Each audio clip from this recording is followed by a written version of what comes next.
कोजागर पूजा 6 अक्टूबर सोमवार 2025 को मनाई जाएगी। कोजागर पूजा निष्ठा काल 7 अक्टूबर रात्रि 11:45 से 12:34 तक, अवधि 49 मिनट। कोजागर पूजा के दिन चंद्रोदय 5:27, पूर्णिमा तिथि प्रारंभ 6 अक्टूबर 2025 को 12:23 से, पूर्णिमा तिथि समाप्त 7 अक्टूबर 2025 को प्रातःकाल 9:16 तक। कोजागर व्रत पश्चिम बंगाल, ओडिशा तथा असम में मनाए जाने वाले प्रमुख त्योहारों में से एक है। इस दिन देवी लक्ष्मी की विशेष पूजा आराधना की जाती है। इस व्रत में रात्रि काल में जागरण करने का विधान है। कोजागर व्रत कथा के अनुसार आश्विन पूर्णिमा की रात्रि में माता लक्ष्मी संसार में भ्रमण हेतु निकलती हैं तथा जो भी भक्त उन्हें जागता हुआ मिलता है, देवी माँ उसको धन धान्य से संपन्न कर देती हैं। रात्रि काल में जागरण करने के कारण इस व्रत को कोजागर व्रत के नाम से जाना जाता है। यह व्रत आश्विन पूर्णिमा के दिन किया जाता है। इस व्रत को कोजागरी पूजा, बंगाली लक्ष्मी पूजा आदि नामों से भी जाना जाता है। आश्विन मास की पूर्णिमा को कोमदी भी कहते हैं। इस व्रत का एक नाम कोमदी व्रत भी है। स्कंद पुराण के अनुसार कोजागर व्रत एक सर्वश्रेष्ठ व्रत है, जिसका विधिवत पालन करने से साधारण प्राणी भी उत्तम गति प्राप्त करता है तथा इस जन्म में और दूसरे जन्मों में भी ऐश्वर्य, आरोग्य एवं पुत्र पौत्रादि का आनंद भोगता है। जिस दिन पूर्णिमा निशीथ व्यापनी हो, वही दिन कोजागर पूजा के लिए उत्तम माना जाता है। कोजागर पूजा पूर्णिमा को भारत के अधिकांश हिस्सों में शरद पूर्णिमा के नाम से भी जाना जाता है। भारत में अधिकांश लोग दिवाली के दौरान अमावस्या तिथि पर देवी लक्ष्मी की पूजा करते हैं। कोजागर पूजा महात्मा बालखिल्य ऋषि द्वारा वर्णित किया गया है।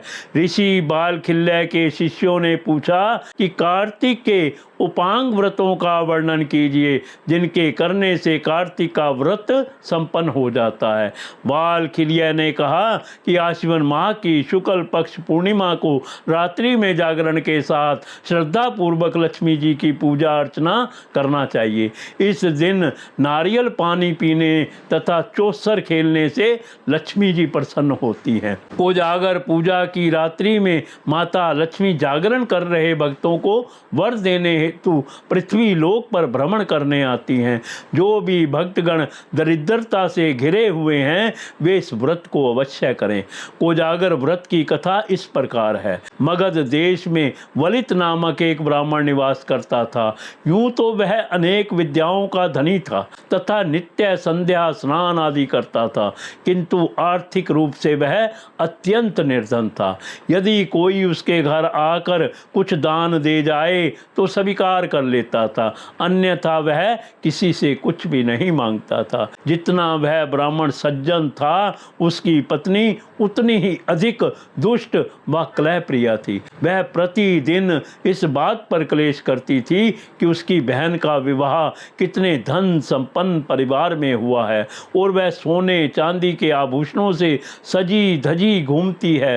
ब्राह्मण की पत्नी अन्य लोगों के मध्य भी अपने पति के कुल एवं विद्या को तिरस्कृत करती थी और उसने एक प्रण लिया कि जब तक वो धनवान नहीं होंगे, तब तक वह पति के हर आदेश के विपरीत ही कार्य करेगी। एक दिन तो उसने अपने पति से राजा के यहाँ से धन चोरी कर लाने को कहा तथा ऐसा ना करने पर मारने की चेतावनी दे डाली। वह दुर्जन स्त्री नाना प्रकार से वलित को पीड़ित करने लगी। कभी सहसा ही रुदन करने लग जाती, तो कभी भोजन त्याग देती, कभी अत्यधिक भोजन ग्रहण करने लगती, तो कभी अपना सिर फोड़ने लगती। किंतु वह ब्राह्मण किसी से भिक्षा मांगने की अपेक्षा उस स्त्री की प्रताड़ना सहना अधिक उचित समझता था। वह अपनी पत्नी से कभी कुछ नहीं कहता तथा जो प्राप्त हो जाता उसी में संतोष कर लेता था। एक बार श्राद्ध पक्ष का समय था एवं घर में श्राद्ध हेतु आवश्यक समस्त सामग्री भी उपलब्ध थी, किंतु ब्राह्मण इस बात से चिंतित था कि उसकी पत्नी उसे घर में श्राद्ध आदि कर्म नहीं करने देगी और कलह करेगी। वह यह सब मन ही मन विचार कर ही रहा था कि उसका एक मित्र वहां आ गया तथा वलित से उसकी चिंता का कारण पूछा। वलित ने अपने मित्र की सारी दुविधा बताई। बात सुनते ही उसका मित्र प्रसन्नता पूर्वक बोला कि यह तो कोई समस्या ही नहीं है। यदि तुम्हारी पत्नी जो तुम कहते हो उसका उल्टा ही करती है तो तुम उससे जो भी कार्य तुम्हें करवाना है उसके विपरीत कार्य करने को कहोगे तो तुम्हारी समस्या का समाधान हो जाएगा। इतना सुनते ही ब्राह्मण वलित हर्षित हो उठा और बोला कि तुम सही कहते हो, मुझे ऐसा ही करना चाहिए। ब्राह्मण संध्या काल अपने घर आया तथा पत्नी से बोला, यह चंडे परसों मेरे पिता का श्राद्ध है, किंतु उन्होंने मेरे लिए किसी प्रकार की धन संपत्ति आदि नहीं छोड़ी, जिसके कारण आज मुझे यह निर्धनता भोगनी पड़ रही है। तुम उनके श्राद्ध की कोई व्यवस्था मत करना, और यदि करो भी तो दुष्चरित्र व जुआरी ब्राह्मणों को निमंत्रित करना। उसने पुनः अपनी पत्नी से कहा कि श्रेष्ठ ब्राह्मणों को न्योता मत देना। ब्राह्मण के वचन सुनकर उसकी पत्नी ने उसके कथन से विपरीत करने की तैयारी आरंभ कर दी। उसने विभिन्न प्रकार के व्यंजन पकाए तथा नगर के उत्तम ब्राह्मणों को निमंत्रण दिया। अपने पति के कथन का उल्टा करने की धुन में पत्नी ने विधि विधान से श्राद्ध कर्म संपन्न किया। श्राद्ध के अंत में पिंड दान करने के पश्चात ब्राह्मण ने पत्नी से कहा कि तू पिंडों को प्रवाहित करना भूल गई है, इन्हें गंगा जी में प्रवाहित कराना। इतना सुनते ही उसकी पत्नी ने पिंडों को शोच की कूप में डाल दिया। इस घटना से वलित के हृदय को गहरा आघात पहुंचा और वह अत्यंत क्रोध में अपने घर से माता लक्ष्मी को प्रसन्न करने के संकल्प के साथ निकल पड़ा। उसने प्रण लिया कि जब तक माता लक्ष्मी उस पर कृपा नहीं करेंगी तब तक वह निर्जन वन में निवास कर मात्र कंद मूल आदि का सेवन करेगा एवं घर लौटकर नहीं आएगा।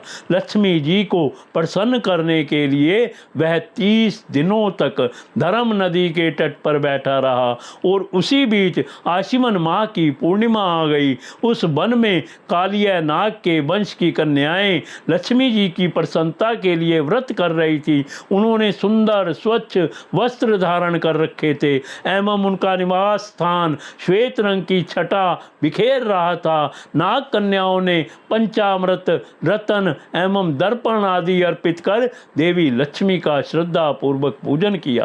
प्रथम पहर पूजन में व्यतीत हो गया। तदोपरांत जुआ खेलने की तैयारी हुई, किंतु जुआ खेलने के लिए 4 व्यक्तियों की आवश्यकता थी और उन्हें चौथा भागीदार नहीं मिल रहा था। वह वन में चौथे व्यक्ति को खोज ही रही थी कि उनकी दृष्टि नदी तट पर बैठे वलित ब्राह्मण पर गई, जो मुखाकृति से उन्हें सज्जन प्रतीत हुआ। नाग कन्याओं ने उससे पूछा कि आप कौन हैं?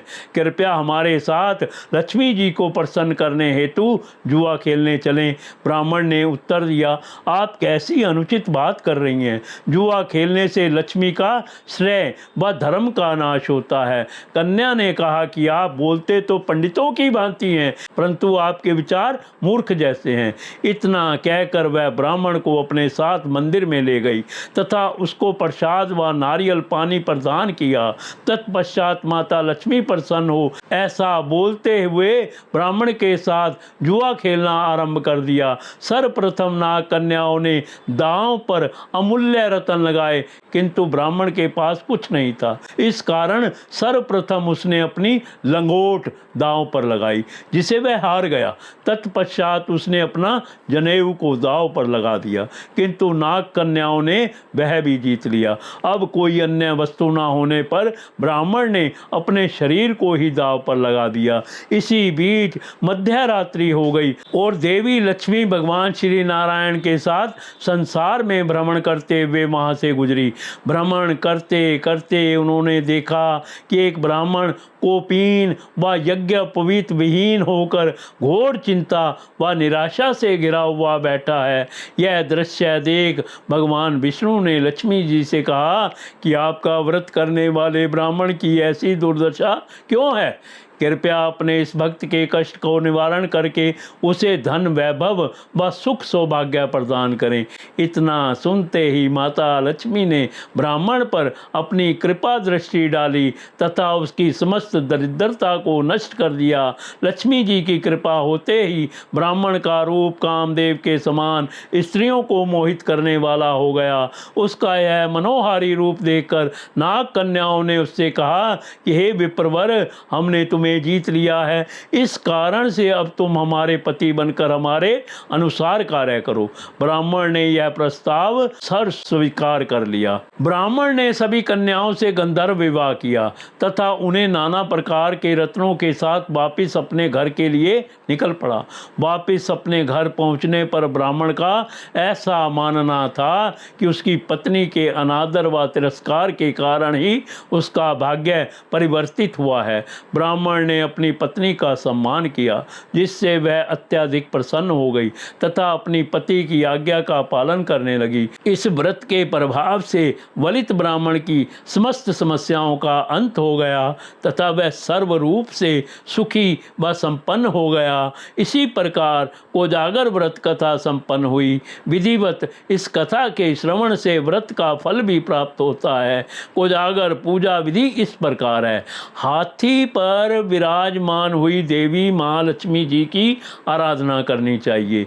इस दिन श्रद्धा पूर्वक उपवास एवं दीप दान करें।